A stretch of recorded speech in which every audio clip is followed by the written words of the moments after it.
Hey, thanks for tuning into part two of our podcast with Luke. This is Government Sales Momentum. Richard C. Howard and Associates. Thanks for watching the video or listening to the podcast. Part one was where we really went in depth on this SBIR program, which is a great way if you have a product or technology that can either be modified and sold to the government or is new and you're not seeing RFPs or requirements out there. How do you get that in front of the government and sell it? Fantastic program. Highly encourage you to listen to it. Luke has had such phenomenal success with that program. I have clients that have sold the SIVers as well and are in various stages of SBIR and STTR. So again, you can reach out to us at richardchoward.com. We'd love to talk to you about that. But today's episode, part two to this was, okay, so you're a company, whether you're potentially looking to get a consultant to help you or not, we wanted to give you the steps to just to figure out how you can really establish relationships with offices. So this can apply to CIBR, but it can also apply to regular business development work, right? Maybe you found a proposal, an RFP or an RFI or sources sought that you're interested in submitting on, but now you need to figure out, how do I talk to an office that is either are issued the sources sought, or how do I get in front of the right office about my technology? Maybe you have a new technology or software and you're not seeing the RFPs. How do you first identify those offices that are interested in that? And then how do you get in front of them? Because, a lot of, look, whether it's an acquisitions officer or an operational user, these guys are busy. And sometimes it can be tough to get them to call you back. This is something that we do in our consultancy. Luke does, not only as a consultant, but for a company that he works with out of Palo Alto. Just in case, we're getting some listeners that didn't see part one, Luke, give me a brief introduction on you, and then we'll take it from there. I'm glad to be back. This is great. Luke Robertson. I'm Director of Strategy and Business Development at a telecommunications software company based out of Palo Alto, and also a independent consultant. And my background is I was on active duty Air Force for about 15 years. I went to the Air Force Academy and then flew Air Force jets for the majority of my career, taking only a hiatus to learn Arabic and go to the Middle East for a long period of time. I'm working in downtown Saudi Arabia, or downtown Riyadh there in Saudi Arabia, in the foreign military sales program. Hanging out with senior Saudi leaders every day, and selling military products and services. Yeah, so glad to be back, I guess. Yeah, I know. We just went through this. If you want a more lengthy introduction, you can go to the last one.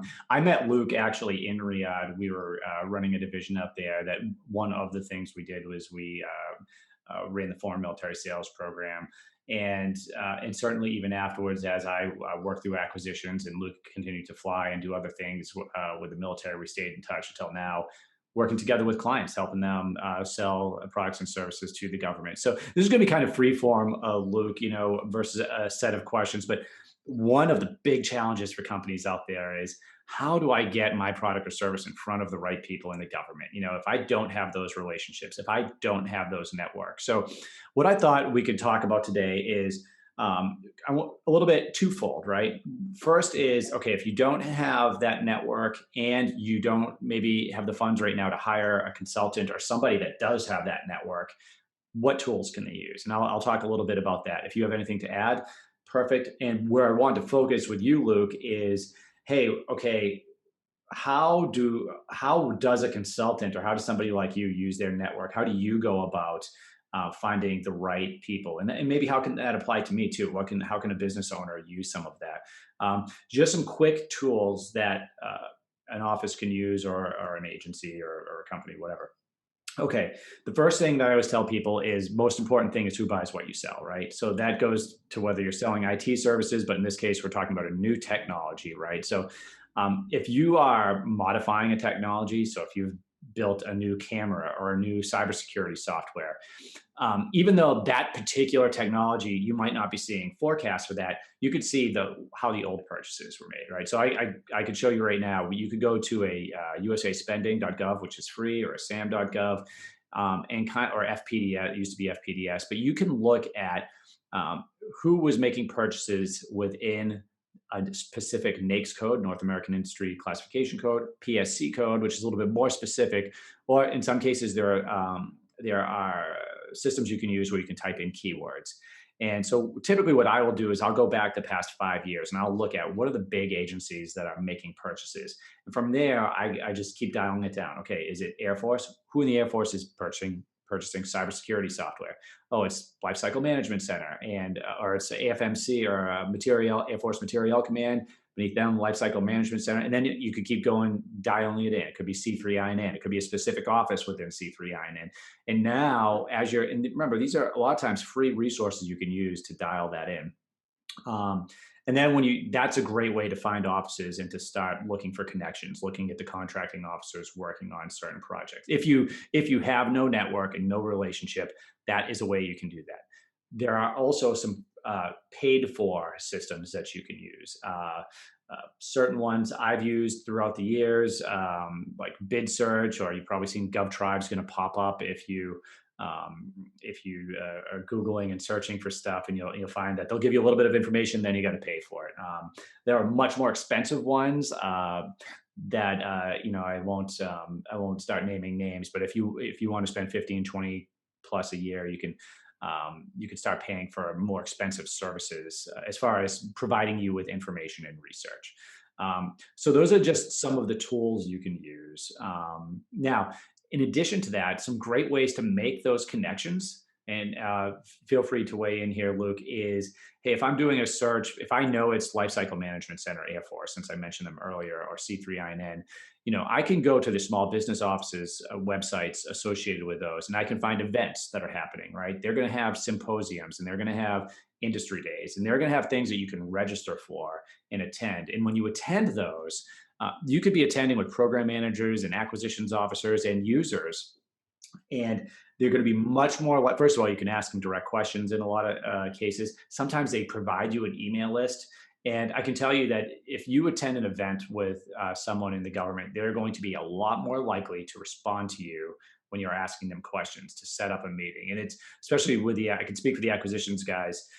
It's incumbent upon them to communicate with small companies and to set up. And I spent a lot of my time in business development meetings with small businesses, medium-sized businesses, and the bigs like the OEM. So, Luke, I've been talking for a while.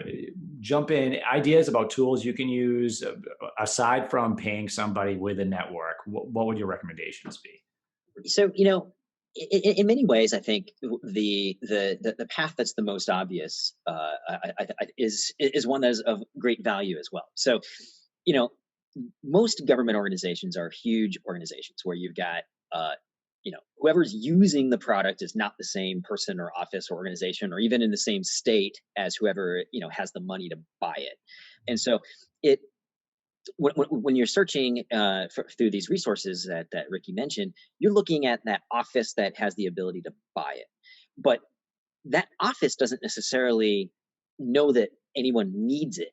And so it's a complex process of pursuing the office that has the money, has the purse strings, at the same time as getting the government to government connection going on with somebody who's going to use it to also be kind of not pressuring, but to be, I guess, communicating the fact that this is a need to that office. And so many small businesses, when they begin with, well, who needs it? Right. And this is a really important, so you want to know, who's buying it, but you also need to know who uses it, who needs it. I would add one thing to that is, and this is a really good point. And in the government, because there's complexities, right? Because you're right, a lot of companies will say who's using it, and they'll think, hey, well, they must have the ability to buy it, right? Not realizing that they have no idea how to buy it or no authority. But so you have users, like you mentioned. You have acquirers, which are the organizations putting companies on contract. You also have requirement generators, which is a third piece, which I just wanted to touch on, because a lot of times the way it works is you'll have the user, let's take a flying squadron, that says, hey, I need a particular software to help with my, X, right, mission planning.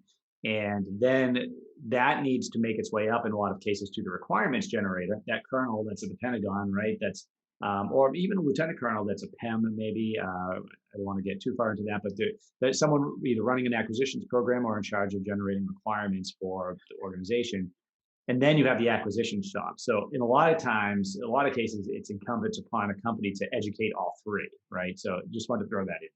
Exactly. And so clearly it's a very, very complex process. And really, a successful company is going to be one that's going to make it easy for all these different players within the government organization to see the value and to then be able to have that value already, and clearly articulated. So then they don't have to figure out amongst themselves how to articulate your value to each other.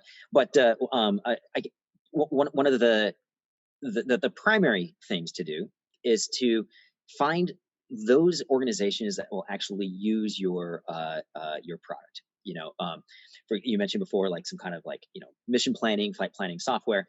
Well, who would need that?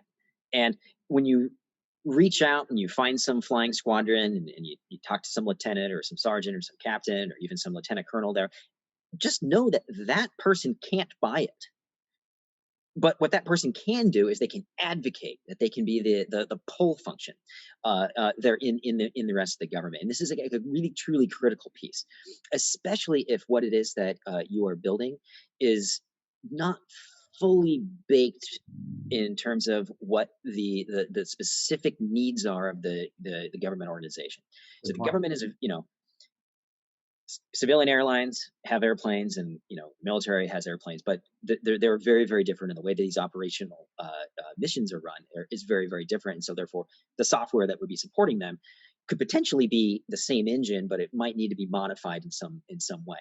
And how does it need to be modified in order to meet the military's needs? Probably the best place to start would be honestly talking to the end user. And many of these folks are willing to pick up the phone and talk to you. Yeah. And it's just a matter of getting to know who to call. When you get a hold of somebody, is this person qualified to give you even the information? Not that it's like classified or secret kind of stuff, but rather is the person um, that you're talking to in a position that whatever they tell you, like, is this likely to apply beyond just their own personal experience? Sure. And so it's very, very important to find somebody within these end or user organizations who can be kind of the advocate and the ally and that coach as you approach the government. I've got to imagine, Luke, that the question on everyone's mind is, okay, great. How do I do that? And there's just so many different ways. So for and this honestly, I think is where like relationships really do come in. The military, as I keep referencing the Air Force because that's my own personal background. Although the military, the government in general, is very similar. It's in some ways it's huge, but in other ways it's a pretty small community, especially when folks start getting up into different ranks. I went to the Air Force Academy, graduated in 2006. Here 15 years later, all my peers are lieutenant colonels, and there aren't that many lieutenant colonels still in the Air Force. A lot of folks got out and they're flying for an airline now, they're doing this or whatever. But those that are left tend to know each other. And so if you can find the first one and say, hey, this is kind of where I'm going with this. Like, are you the one that I should be talking to? And if the person's like, no, but I can call my classmate. Right. And so it really starts coming into the relationships in that way.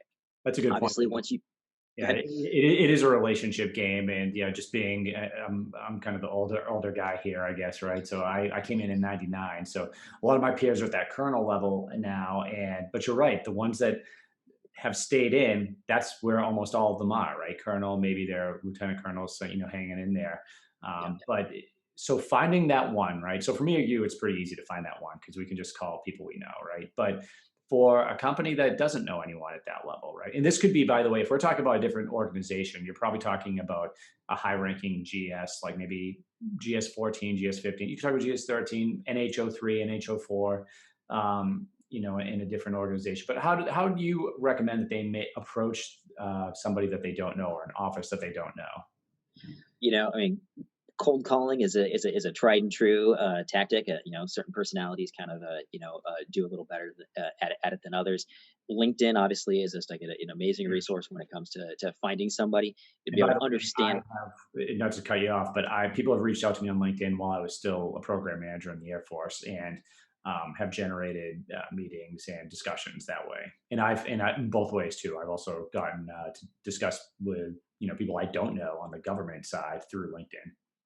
And one of the best ways to find like the people who are on LinkedIn is as in terms of regular research online. If you find an article about a military organization that achieved some test or some milestone, or they've got some interesting thing going on, a variety of industry publications reference this, and they often quote Colonel so and so who is involved in this particular program, and you're like, oh well, maybe I can go find him. And like and usually those guys are reachable. It's a real human. And like Yep. they get, you can Google their name, and up comes their bio, and then you can see like where they're currently at, and then you can even call the operator of that base and try to get an appointment. Called the executive officer. Basically, they're the folks that kind of manage the schedules for the colonels and the generals. Oftentimes, will put you on someone's calendar with even with a cold call to the assistant, basically. Sure. You know, No, those are all good ways. One thing I did want to emphasize as well is, and we'll keep this podcast a little shorter today from the last one, but the small business office can be an invaluable resource, and they come in all different shapes and sizes, right? Some of them have a lot of pull with the contracting officers on base. Like if you're trying to influence an opportunity to be, if you're a veteran-owned business and you're looking to make an upcoming opportunity like service disabled veteran owned set aside, a lot of times they can really help you with that. But they can also help you set a meeting up with a program office, right? So if you're in this situation where you feel like you've exhausted your possibilities, you've reached out to contracting officers that are maybe listed on a solicitation and you're not getting a response. Maybe you've even attended a webinar associated with an organization that you're looking to go to, and you're just not getting any, you didn't get maybe an email list you could use there, you didn't make any good connections, you're just trying to figure out how to get in. Try the small business office. And I would, if it was, Air Force, if it was Life Cycle Management Center, I would Google Life Cycle Management Center, small business office. Usually the military and government organizations will have a small business office associated with it down at the smaller levels, not just big. So HHS, right? Health and Human Services. I can guarantee you the CDC, NIH, they have, I know they do because I've used them. They have small business offices associated with them, and they're there to help small businesses sell to those organizations.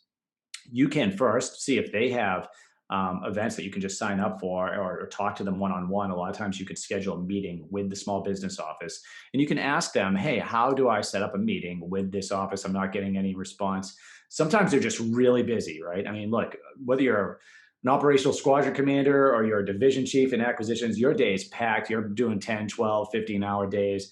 But you still have that, especially on the acquisition side, you still have the requirement to try to meet with businesses, right? As time provides.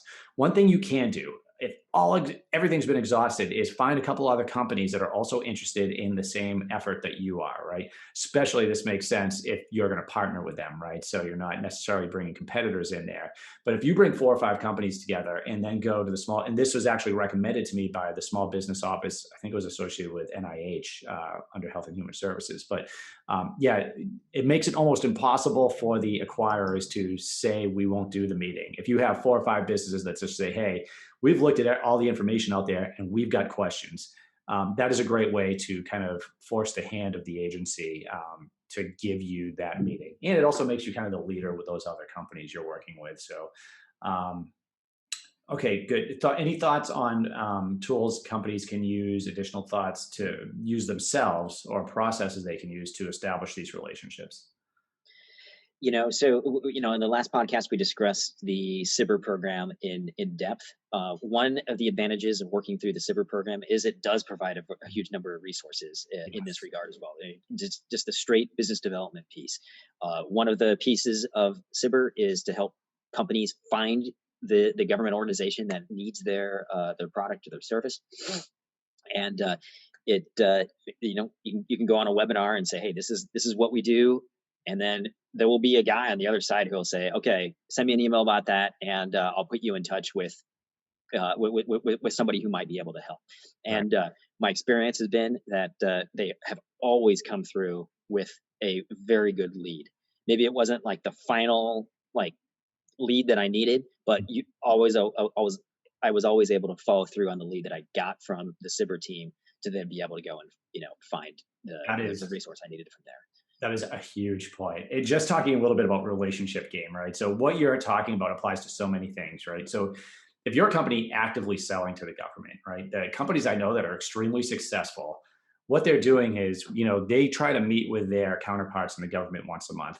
And, they're, hey, here's how our program's going. Here's obviously this is if you're already on contract, but the last question you have before you end the meeting, do you know anybody else that's looking for our services? Because what Luke is alluding to is you might not have the right POC, but it is small. So if you asked, Lieutenant Colonel Luke Robertson, hey, thanks for purchasing our tools to help work on your aircraft. Da, da, da, da. Do you know anybody else that could use this very specific wrench or whatever? And I'm going down to tools here, but Yeah, he's going to probably say, hey, you know what? Not me, but my buddy's the maintenance squadron commander over at Warner Robins, and he is somebody you should talk to. Though that's how you're going to really network and get out there. Final piece is obviously this is a lot of work, right? It's a lot of work because you have to consistently engage. You're consistently trying to expand your network. So a lot of times you're just trying to run your business, which is where a lot of our clients come from, right? So um, if a client is looking to hire somebody that already has their network, and you don't have to break the bank on this either, but for someone like Luke or myself, we can usually reach out depending on where the network is, or match a company with somebody that has an existing network.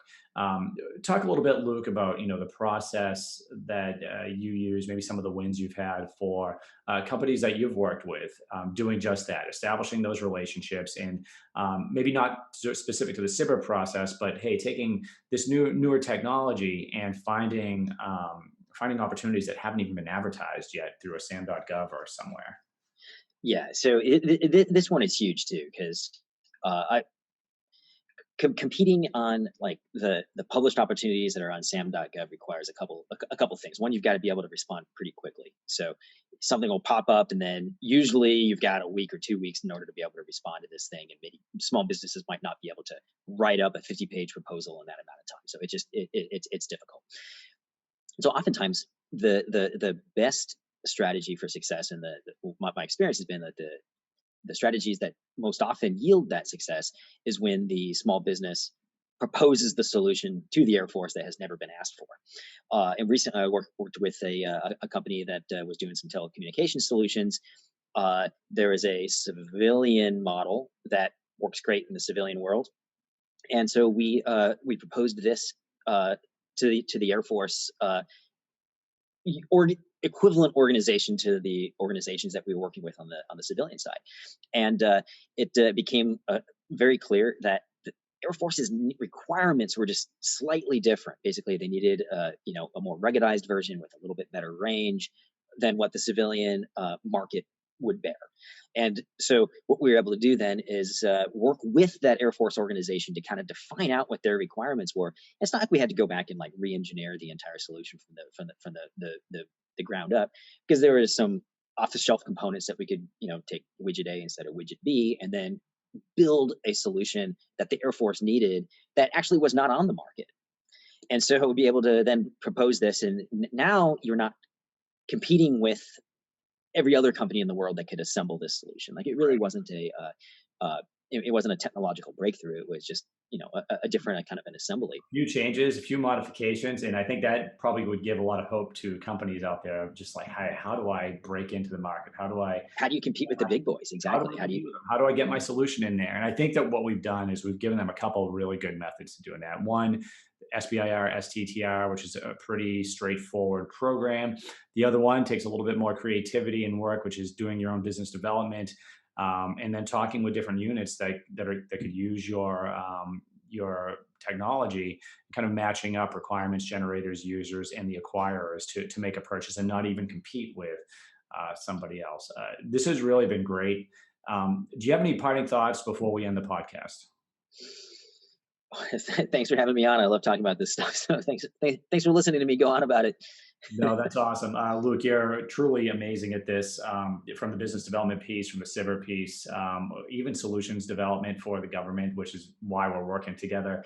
So for anybody out there that is looking for a little bit of extra help with the business development piece, with SBIR or STTR, don't hesitate to reach out. Again, a consultation is free. richardchoward.com. I work with Luke too. So if you're looking for one of Luke's specialties, we could certainly match you up and get you going. Then maybe you're looking for something that we haven't quite discussed here today. We do have a consortium of people that we work with, all with different skill sets, and that's really kind of the goal of what we're doing is how do we make it easier for companies to sell to the government, to understand it, and to find the people with the right skill sets, really to alleviate time and funding on your side. So feel free to reach out and listen up for the next episode. Thanks for tuning in. Awesome. Take care. Take care.